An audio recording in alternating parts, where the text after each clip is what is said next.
When I was at Grandma and Grandpa's house, I woke up every morning to the smell of coffee. The nutty aroma floated up the back stairs and into my room through the transom window above my door.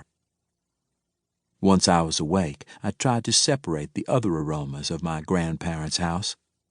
Some mornings the meaty, spicy scent of sausage came up the stairs. Other days the sweet fragrance of fresh muffins. Behind those morning smells lingered the mellow scent of mildew, wood, and ivory soap. To this day, if you dropped me blindfolded at my grandparents' home, I'd know I was there as soon as you opened the door. Grandma and Grandpa lived in a big white 2-story house on Market Street, just a block from the Yazoo River and 4 blocks from the courthouse. Their house looks like a smaller version of the White House in Washington, D.C., without so many pillars in front and not nearly so tall and wide. It's the most comfortable place in the world. Grandma had a few wicker chairs out on the front porch and a porch swing to one side. When it was cool enough, we'd sit out there after dinner. But usually Grandpa liked sitting in the living room in his big wingback chair, napping or reading the paper. I like the kitchen best.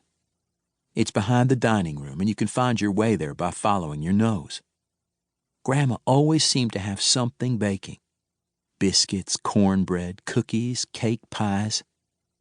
If I wandered in, she'd tell me to sit at the kitchen table while she found me something suitably sweet to tide you over till supper.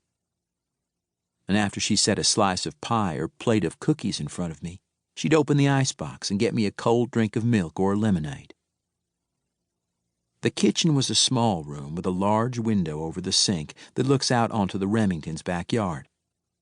Grandma had a wooden table in the middle of the kitchen, where she did most of her cutting, kneading, and rolling. When it was just Grandma, Grandpa, and me for supper, we ate in the kitchen. When Mom or anyone else was there, Grandma insisted we eat proper in the dining room. My bedroom, Dad's old room, was directly above the kitchen. It had a squeaky old bed with 4 high corner posts and a wooden floor that creaked when I walked on it. If I lay quietly on the bed, I could usually hear the muffled clatter of stirring spoons, pots, and pans down in the kitchen. And of course I could always smell what Grandma was cooking. Evenings, Grandpa would sit in the wide living room in the front of the house and read the Greenwood Commonwealth. He relied on the paper to keep up on the news of his old friends in the South, and especially in Greenwood, Mississippi. "Don't care much for the rest of the world," he told me once. "Didn't like Harlan going off to the Navy. American boys have no business fighting other people's wars. We've got our own way of doing things right here, and we've got our own problems to take care of. So it's no kettle of ours if commies or Nazis or anybody else wants to go killing each other. They can rot in Hades for all I care." I was used to Grandpa ranting about things in the paper, and I just kept quiet. I'd sit on the floor, looking over the last few days of the Greenwood Commonwealth, rereading Lil Abner and other comics I liked. From the kitchen came the sounds and smells of Grandma cooking.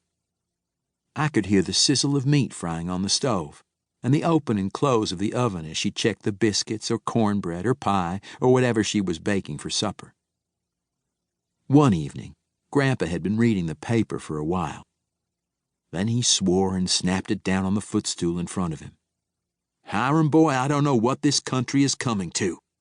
Now the war's over, these damn Yankees are trying to tell us how to run the South. You're still little, but you remember this, son. Our way of life is precious. It's the way I live, the way my daddy lived, my granddaddy, and his daddy before him. It's going to be the way you live, too, if I have anything to say about it." I had no idea what he was talking about, but I didn't say anything because he had that mad look in his eye that he usually had when he argued with Dad. He went on about the South until Grandma called us in for supper.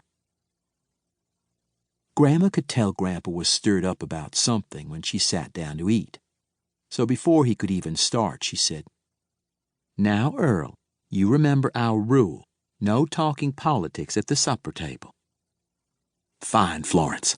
I'll just hold all this frustration and nonsense in until tomorrow morning.